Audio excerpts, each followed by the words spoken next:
So స్పెసిఫిక్గా మనం కీళ్ళవాతం గురించి ఎన్నో విధాలుగా చర్చించుకున్నాం. అందులో ముఖ్యంగా స్పెసిఫిక్గా సోర్స్ ఆఫ్ కీళ్ళవాతం అనేది అంటే కారణాలు, కీళ్ళవాతానికి గల కారణం మనం వేరియస్ రక్త పరీక్షలు CBP, CRP, ESR, rheumatoid factor, uric acid crystals, seronegative arthritis ఇలా రక్త పరీక్షల్లో తెలుసుకోవడం పాటు ఎక్స్రే, సిటీ, ఎంఆర్ఐ వలన మనకు కీళ్ళవాతం యొక్క డయాగ్నోసిస్, డిఫరెన్షియల్ డయాగ్నోసిస్ తెలుసుకోవడం ఆస్కారంగా ఉంటుంది. సో స్పెసిఫిక్గా మనం ఆర్టీపీసీఆర్ టెస్ట్ చేసినా ఇంకా ఇతరత్ర టెస్టులు చేయడం వల్ల స్పెసిఫిక్ ఇది రుమటాయిడ్ ఆథరైటిసా, ఇది సోరియాటిక్ ఆథరైటిసా, ఇది ట్యూబర్కులోస్ ఆథరైటిసా, ఇది సెప్టిక్ ఆథరైటిసా, లేకపోతే ఇది సెరోనెగటివ్ ఆథరైటిసా, ఇది సంబంధించిన డీజనరేటివ్ ఆస్టియోఆర్థరైటిసా అనేది మనకు స్పెసిఫిక్ రక్త పరీక్షలతో పాటు ఎక్స్రే, ఎంఆర్ఐ, సిటీ చేయడం వల్ల మనం డయాగ్నోసిస్ చేసుకోవడం జరుగుతుంది. ఎప్పుడైతే మనం పర్టికులర్గా డయాగ్నోస్ చేసినప్పుడు ఆ పర్టికులర్ సమస్యను ప్రకారం దానిలో ఉన్న కారణం ఎందుకు ఈ ఒక్క కీళ్ళవాతం వచ్చింది, దాన్ని స్పెసిఫిక్గా రుమటాయిడ్ అయితే ఏం చేయాలి, రుమటాయిడ్ అయితే దాని తలకి మనం యూజువల్గా డిజీజ్ మాడిఫైయింగ్ డ్రగ్స్ అనేది ఇస్తాము. డిజీజ్ మాడిఫైయింగ్ డ్రగ్స్ అంటే మనము వాళ్ళకి మెథోట్రెక్సెస్ కానీ లేకపోతే ఈ మధ్య చాలా మందులు యాంటీవైరల్ డ్రగ్స్ కూడా వచ్చినాయి. సో తద్వారా ఇమ్యూనిటీ ఇంప్రూవ్ చేసేయడానికి, ఇమ్యూనిటీ మాడిఫై చేయడానికి కూడా మనకు కొత్త మెడిసిన్స్ చాలా వచ్చినాయి. సో అట్లాంటి మెడిసిన్స్ పెట్టడం కానీ లేకపోతే అవసరం ఉంటే రుమటాయిడ్లో ఈవెన్ స్టెరాయిడ్స్ కూడా ఇవ్వాల్సిన అవసరం ఉంది. ఎందుకంటే అది chronic degenerative osteoarthritis concern to immunity system కాబట్టి స్టెరాయిడ్స్ ఇవ్వడానికి రెస్పాన్స్ వచ్చే అవకాశం ఉండదు.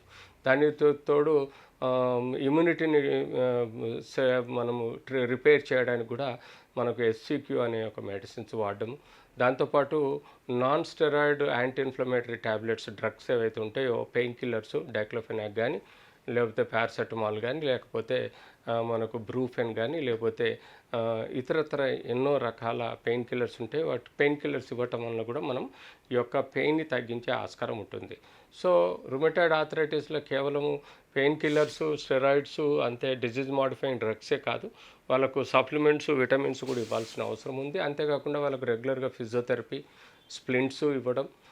ఇన్ కేసు ఈ రుమటాయిడ్ ఆథరైటిస్లో జాయింట్స్ బాగా వేరియేషన్ వచ్చి వంకర్లు పోయి పని చేసుకోలేని పరిస్థితిలో ఉంటే సర్జికల్ కరెక్షను, ఇంజెక్షన్స్, జాయింట్ లోపలికి స్టెరాయిడ్ ఇంజెక్షను, సర్జికల్ కరెక్షను ఇలాంటివి చేయటం వల్ల కూడా రుమటాయిడ్ ఆథరైటిస్ మనం ట్రీట్ చేయొచ్చు.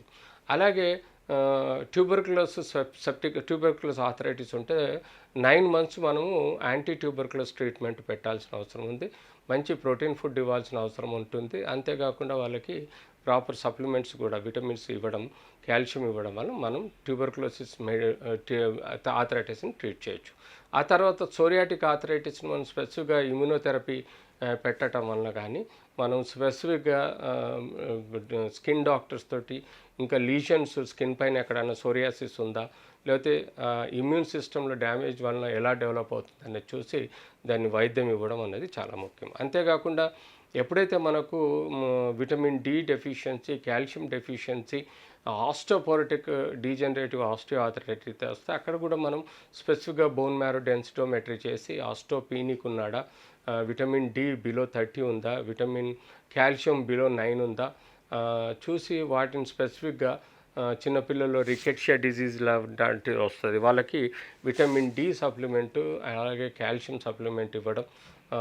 ఎండలో సన్ ఎక్స్పోజర్ ద్వారా కూడా వాళ్ళకు విటమిన్ డి స్కిన్ ద్వారా ప్రొడ్యూస్ అవుతుంది కాబట్టి రోజు వాళ్ళని చల్లటి ఎండలు అంటే ప్రొద్దున 7 o'clockకి మనకు చల్లటి ఎండ ఉంటుంది, సూర్యరశ్మి పడే విధంగా పూర్తిగా బాడీ అంతా ఎక్స్పోజ్గా సన్ ఎక్స్పోజర్గా ఉండి ఎక్కువగా విటమిన్ డి చెందేటట్టు చూసే ప్రయత్నం ఉంది.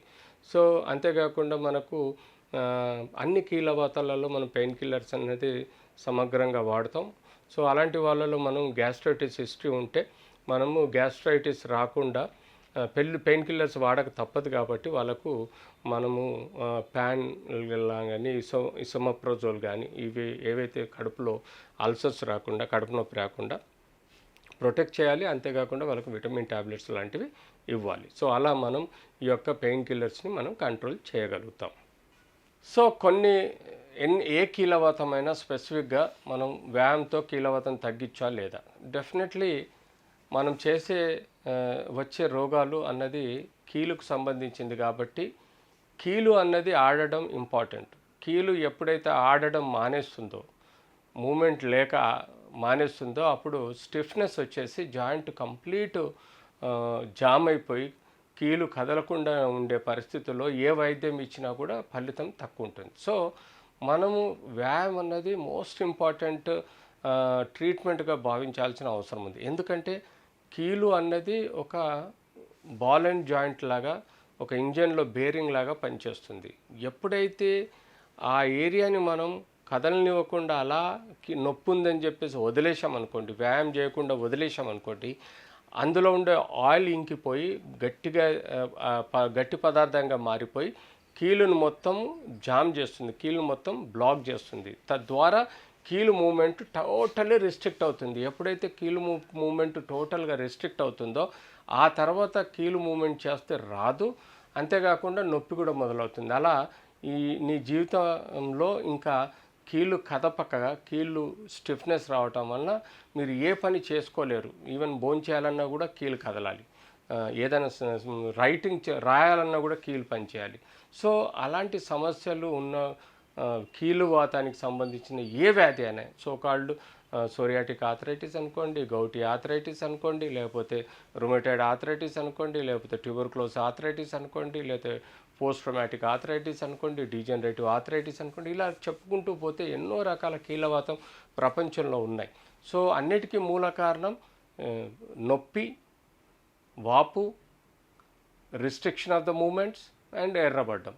ఈ 4 లక్షణాలు ఎప్పుడైతే మనల్ని ఆ కీలును కదపకుండా చేస్తుందో అప్పుడు మీకు వ్యాయామం చేయలేని పరిస్థితిలో ఉంటే ఆ కీలు పూర్తిగా చెడిపోయే ఆస్కారం ఉంటుంది. ఆ తర్వాత మీకు కీలు కదలక కూడా మీకు ఏ పనులు చేసుకోలేని పరిస్థితుల్లో సఫర్ అవుతూ ఉంటారు. అలాంటి సమస్య రాకుండా ఉండాలంటే మెడిసిన్స్, సర్జరీ అయినా, మెడిసిన్స్ అయినా, ఇంకేదైనా వాటితో పాటు వ్యాయామం అంటే ఫిజియోథెరపీ చేయడం చాలా ఇంపార్టెంట్. ఈ ఫిజియోథెరపీలో మనం టెక్నికల్గా ఎలాంటి ఫిజియోథెరపీ చేయాలనేది స్పెసిఫిక్ ఫిజియోథెరపిస్ట్లో ఎక్స్ప్లెయిన్ చేయడం వల్ల మీకు ఆ పెయిన్ ఇంటెన్సిటీని తగ్గించడానికి పెయిన్ కిల్లర్స్ తీసుకోవడం కంపల్సరీ, సమ్టైమ్స్ స్టెరాయిడ్ తీసుకోవడం compulsory, sometimes disease modifying drugs తీసుకోవడం. ఈ యొక్క స్పెసిఫిక్ ఆర్థరైటిస్ ప్రకారం మనం వైద్యం ఇస్తూ, మనం స్ప్లింట్స్ ఇస్తూ, మనము ఇంజెక్షన్స్ ఇస్తూ రోజు కనీసము 1-2 గంటలు ప్రొద్దున సాయంత్రము 3 పూటలు మనం వ్యాయామం చేస్తూ ఉండాలి. తద్వారానే మనకు మందులు బాగా పనిచేస్తాయి, ఎక్సర్సైజ్ బాగా అవుతుంది, కీళ్ళు స్టిఫ్నెస్ ఉండదు, కీళ్ళు జామ్ అవ్వు, మన పనులు చేసుకోవడానికి కూడా ఆస్కారం ఉంటుంది. కాబట్టి ఎవరికైతే కీళ్ళవాతం ఉంటుందో వాళ్ళు నొప్పి తగ్గించుకునే విధంగా మందులు వాడటం, ఆయింట్మెంట్స్ వాడడం, అవసరం ఉంటే ఇంజెక్షన్ తీసుకోవడం.